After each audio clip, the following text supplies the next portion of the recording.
Біз амалдарымыздың қабыл болып жатқандығын немесе оның қабыл болмай жатқандығын қалай білуге болады?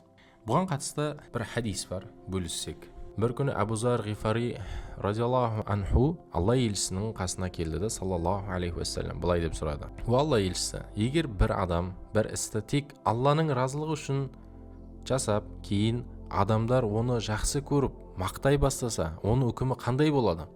Яғни сұраудағы мақсат, жасап болғаннан кейін адамдар мақтап жерсе, бұл рия есебінде кетіп, Алла бұл амалға қарамай қоймай ма деген бір қорқынышпен бәлкім қойған шығар. Сол кезде пайғамбарымыз саллаллаху алейхи уассалам былай деді: "Залика ажилу бушрал муъмини." Бұл мұъмин үшін берілетін, дереу берілетін сүйінші хабар деді, осы дүниедегі. Яғни ықыласпен жасалынған амалдың ақыреттегі сыйы өте үлкен. Оны Аллах Тағала өзі береді. Ал егер сол ықыласты амал адамдар тарапынан да мақтауға ие болып жатса, бұл оған осы дүниеде берген Аллах Тағаланың сыйының бір ұшы, бір нығметі деуге болады. Яғни сіз бір амал жасадыңыз, мысал ретінде бір кітап жаздыңыз, немесе мешіт қызметінде болдыңыз, жамағаттың ішінде тұрақты болдыңыз. Яғни сіз жасап болған амалды адамдар одан кейін мақтап жатса, бұл Аллах Тағаланың бізге берген осы өмірдегі сыйы бір нығметі. Бірақ бұл жерде ескеретін мәселе бар. Адамдардың мақтауы бізді ұжупқа, яғни өз-өзімізге тамсануға, адамдардың үстінен тәкаппарлануға, адамдарды сынауға рұқсат бермейді. Мысал ретінде, мен 3 жылдан бері таң намазын мешітте оқимын. Бірақ менің 3 жылдан бері таң намазын мешітте оқуым, менің адамдарды, сендер бір мешітке бармайсыңдар, намаз оқымайсыңдар, тек үйлеріңде оқисыңдар деп, оларды сынауға, оларды кемсітуге, өзімді жоғары санауға ешқашан құқық бермейді. Бір риуаятта Алла елшісі былай дейді: сахабаларына қарады да, "Мен сендерге жәннаттықтар мен тозақтықтардың арасындағы айырмашылығын айтып берейін бе?" деді. Сонда сахабалар бірден келісті: "Я Расулалла, айтыңыз, біз тыңдайық" деді.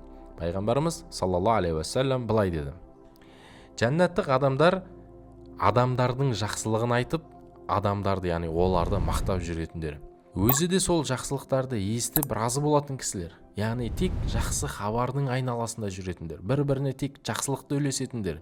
Ал тозақтық адамдар адамдардың жамандықтарын, адамдардың қателіктерін, адамдардың кемшіліктерін жариялап, сол хабардың айналасында жүріп дауыс көтеріп, яғни бір-бірінің күнәсін әшкерелеп, бір-бірінің кемшіліктерін әшкерелеп жүретін адамдар.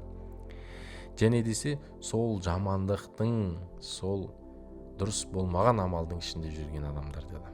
Яғни біз өз айналамызға қарауымыз керек.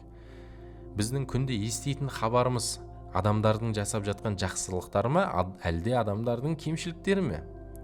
Біз адамдарға басқа адамдар туралы хабарландыру берген кезде, таныстырған кезде, оның жақсылықтарымен таныстырамыз ба, әлде оның кемшіліктерімен таныстырамыз ба? Пәленше, машалла, андай 10 жылдан бері 5 уақыт намазда, немесе бұл кісі өзінің өмірін жартысын осы бір медицина саласына арнаған халықтың қызметінде жүр дейміз ба, немесе бұл сондай бір өтірікшілеу, бұның осындай бір кемшіліктері бар деп адамдардың айыбын ашамыз ба? Пайғамбарымыз саллаллаху алейхи уассалам айтады: кімде-кім мұсылмандардың айыбын ашатын болса, егер Аллах Тағала оның айыбын ашуды қаласа, ол үйде отырғанда да оның айыбы ашылады. Алланың күші жетеді, Алланың білімі жеткілікті бұл мәселеде. Сол үшін Аллаға сүйікті болған құлдарының қатесін, кемшілігін ашып қоюдан баршамызды сақтасын. Егер Алла біздің айыбымызды ашуды қаласа, біз қанша жерден қамдансақ та, Аллах Тағала ол нәрсені ашып қояды. Сөзімізді мына бір хадиспен тәмамдасақ. Пайғамбарымыз саллаллаху алейхи уассалам айтады: кім бір мұсылманға көмек береді екен, Аллах Тағала оның ісінде көмекші болады.